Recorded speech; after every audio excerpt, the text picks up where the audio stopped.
বিসমিল্লাহির রহমানির রহিম। আসসালামু আলাইকুম। প্রিয় শিক্ষার্থী, আমরা আজকে অনুশীলনী 1-এর 13 নম্বর অঙ্কের অর্থাৎ সাধারণ ভগ্নাংশ প্রকাশ করব। আমরা এখানে ক, খ, গ, ঘ এবং ও নম্বর পর্যন্ত অঙ্ক রয়েছে। আমরা প্রথমে ক নম্বর দিয়ে শুরু করব। দেখো ক নম্বরে দেওয়া আছে 0 পয়েন্ট অর্থাৎ 0.2 এর উপর পৌনঃপুনিক আছে। তো আমরা এটাকে লিখব, এখানে পূর্ণ সংখ্যা হবে 2, এখানে 2 থেকে বাদ যাবে 0 অর্থাৎ যার উপর পৌনঃপুনিক সেটা বাদ যাবে, আর এখানে পৌনঃপুনিক থাকলে সেটা হবে 9 অর্থাৎ 9। তাহলে এখান থেকে যদি বাদ দেওয়া হয় 2 থেকে 0 বাদ দিলে হবে 2 ডিভাইডেড 9, এটা অ্যান্সার। তারপরে দেখো খ নম্বর অঙ্ক। খ নম্বর অঙ্কে দেওয়া আছে 0.35 3 পৌনঃপুনিক 5 এর উপরও পৌনঃপুনিক। তাহলে এটা হবে, আমরা এখানে লিখবো সমান সমান, এখানে পূর্ণ সংখ্যা 35 অর্থাৎ 35 বিয়োগ পৌনঃপুনিক নেই 0-এর উপরে, এই জন্য 0 বাদ যাবে, আর এখানে পৌনঃপুনিক থাকার কারণে এখানে 9 লিখতে হবে। তাহলে এখানে হবে 35 থেকে 0 বাদ দিলে এখানে 35 আর নিচে হচ্ছে 99, এটা হচ্ছে অ্যান্সার। তো এরপরে দেখো গ নম্বর অঙ্ক। তো গ নম্বরে দেওয়া আছে 0 পয়েন্ট, এখানে আছে 0.13 অর্থাৎ 0.1 এর উপর পৌনঃপুনিক।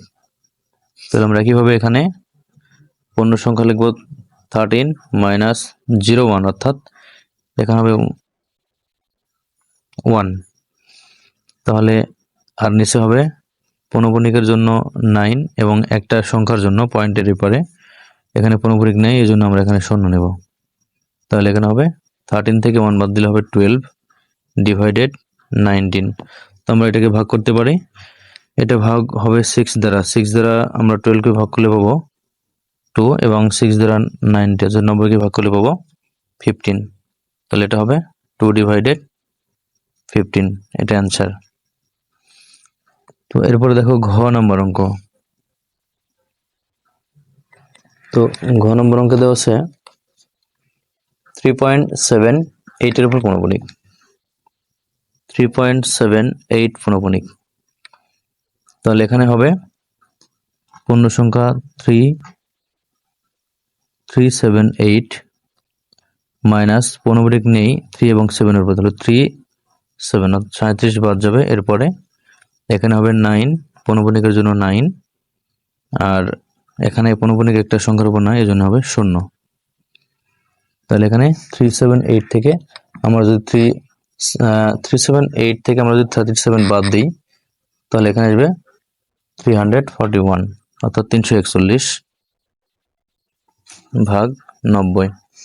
তো আমরা এটাকে ভাগ করলে, আমরা যদি এটাকে ভাগ করি, আমরা 90 দ্বারা যদি 341 ভাগ করি তাহলে 3 বার যাবে অর্থাৎ 3 পূর্ণ, এখানে হবে 90 অর্থাৎ 270, আর অবশ্যই থাকবে 71। তাহলে এটা হচ্ছে অ্যান্সার। তো দেখো এখন আমরা ও নম্বর অঙ্ক করবো। তো দেখো এখন ও নম্বর অঙ্ক, এখানে দেওয়া আছে 6.2309 পৌনঃপুনিক 3 এবং 9 এর উপর। তাহলে আমরা এখান থেকে পূর্ণ সংখ্যা লিখব 62309 মাইনাস এখান থেকে পৌনঃপুনিক নেই শুধু 6 এবং 2 এর উপরে, আমরা এটাকে যেহেতু 2 পরে পৌনঃপুনিক আছে আমরা 0 এর উপরে পৌনঃপুনিক ধরে নেব, এই জন্য শুধু এই দুইটা সংখ্যা খালি আছে। তাহলে এখানে বাদ যাবে 62, আর নিচে হবে 3টা পৌনঃপুনিক এখানে, তাহলে 3টা 9 এবং একটা খালি সংখ্যার জন্য একটা 0, তাহলে 0। তাহলে এখানে 62309 থেকে যদি আমরা 62 অর্থাৎ 62 বাদ দিই, তাহলে এখানে পাবো 62247, 62247 ডিভাইডেড এখানে 9990। তো আমরা এখন এই দুইটা সংখ্যাকে কিন্তু 3 দ্বারা ভাগ করতে পারি। 3 দ্বারা ভাগ করলে আমরা এখানে পাবো, দেখো 3 দ্বারা ভাগ করলে আসবে 20749 এবং এখানে যদি আমরা 3 দ্বারা ভাগ করি তাহলে এখানে আসবে 3330। তাহলে সংখ্যাটি আসলো কিন্তু 20749 ডিভাইডেড 3330 অর্থাৎ 3330। তাহলে আমরা এখন এই 3330 20,749 মধ্যে আমরা এখানে যদি 6 বার দিই তাহলে এখানে থাকবে, দেখো 6 15 এখানে হবে, 6 বার দিলে হবে 3330, এটাকে 6 বার দিলে হবে এখান থেকে অবশ্যই থাকবে 318,000, তাহলে অবশ্যই থাকবে 769।